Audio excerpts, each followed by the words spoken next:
There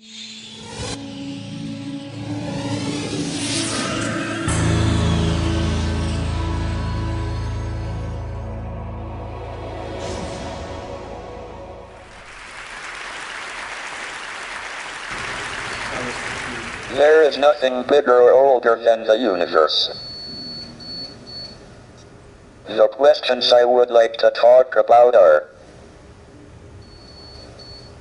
1. Where did we come from? How did the universe come into being? Are we alone in the universe? Is there alien life out there? What is the future of the human race? Up until the 1920s, everyone thought the universe was essentially static and unchanging in time. Then it was discovered that the universe was expanding. Distant galaxies were moving away from us. This meant they must have been closer together in the past. If we extrapolate back, we find they must have all been on top of each other about 15 billion years ago. This was the Big Bang, the beginning of the universe. But was there anything before the Big Bang? If not, what created the universe? Why did the universe emerge from the Big Bang the way it did?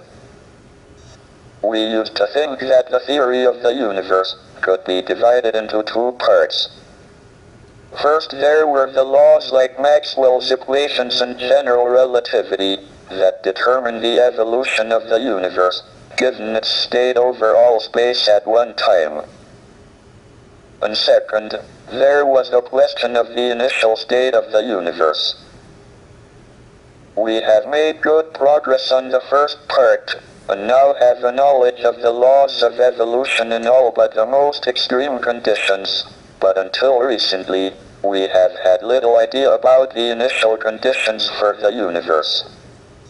However, this division into laws of evolution and initial conditions depends on time and space being separate and distinct. Under extreme conditions, general relativity and quantum theory allow time to behave like another dimension of space. This removes the distinction between time and space, and means the laws of evolution can also determine the initial state.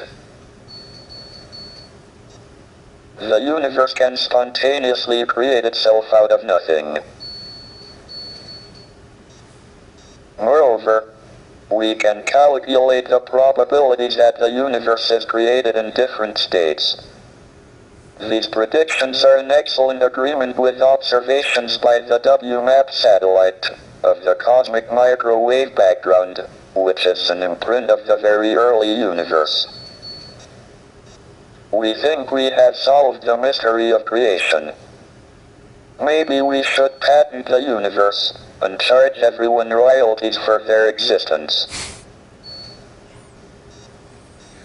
I now turn to the second big question: are we alone, or is there other life in the universe? We believe that life arose spontaneously on the Earth, so it must be possible for life to appear on other suitable planets, of which there seem to be a large number in the galaxy. But we don't know how life first appeared. We have two pieces of observational evidence on the probability of life appearing. The first is that we have fossils of algae from 3.5 billion years ago. The Earth was formed 4.6 billion years ago, and was probably too hot for about the first half billion years.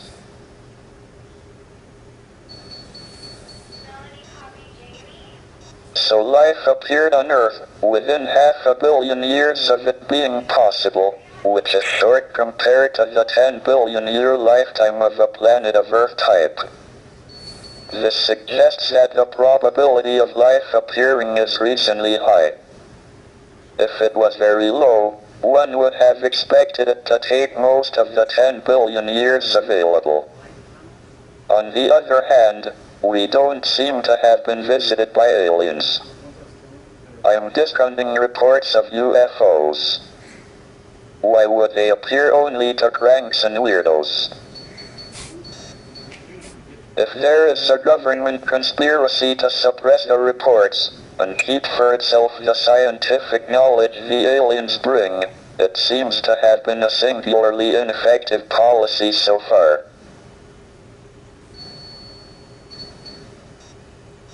Furthermore, despite an extensive search by the SETI project, we haven't heard any alien television quiz shows. This probably indicates that there are no alien civilizations, at our stage of development, within a radius of a few hundred light years. Issuing an insurance policy against abduction by aliens seems a pretty safe bet. This brings me to the last of the big questions, the future of the human race. If we are the only intelligent beings in the galaxy, we should make sure we survive and continue. But we are entering an increasingly dangerous period of our history. Our population and our use of the finite resources of planet Earth are growing exponentially, along with our technical ability to change the environment for good or ill.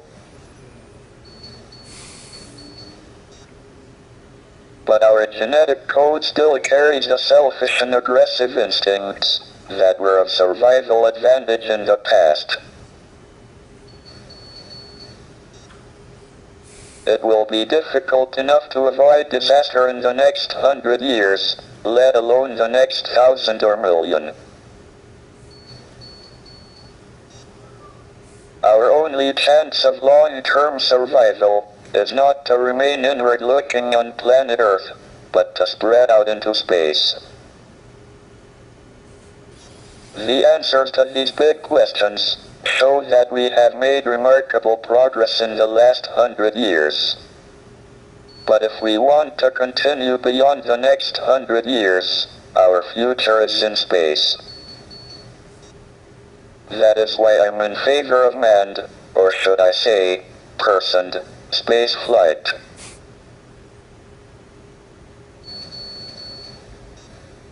All my life, I have sought to understand the universe, and find answers to these questions.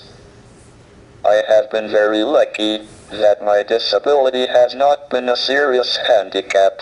Indeed, it has probably given me more time than most people to pursue the quest for knowledge.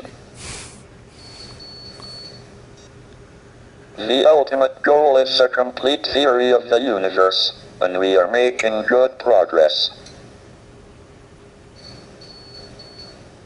Thank you for listening. Professor, if you had to guess either way, do you now believe that it is more likely than not that we are alone in the Milky Way as a civilization of our level of intelligence or higher?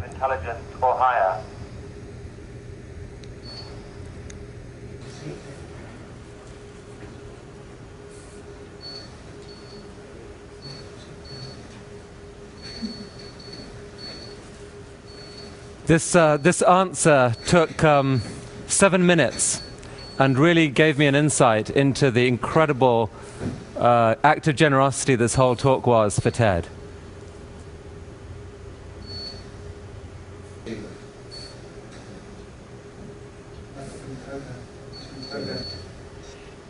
I think it quite likely that we are the only civilization within several hundred light years. Otherwise, we would have heard radio waves. The alternative is that civilizations don't last very long, but destroy themselves. Professor Hawking, thank you for that answer. We will take it as a salutary warning, I think, for the rest of our conference this week. Professor, we really thank you for the extraordinary effort you made to share your questions with us today. Thank you very much indeed.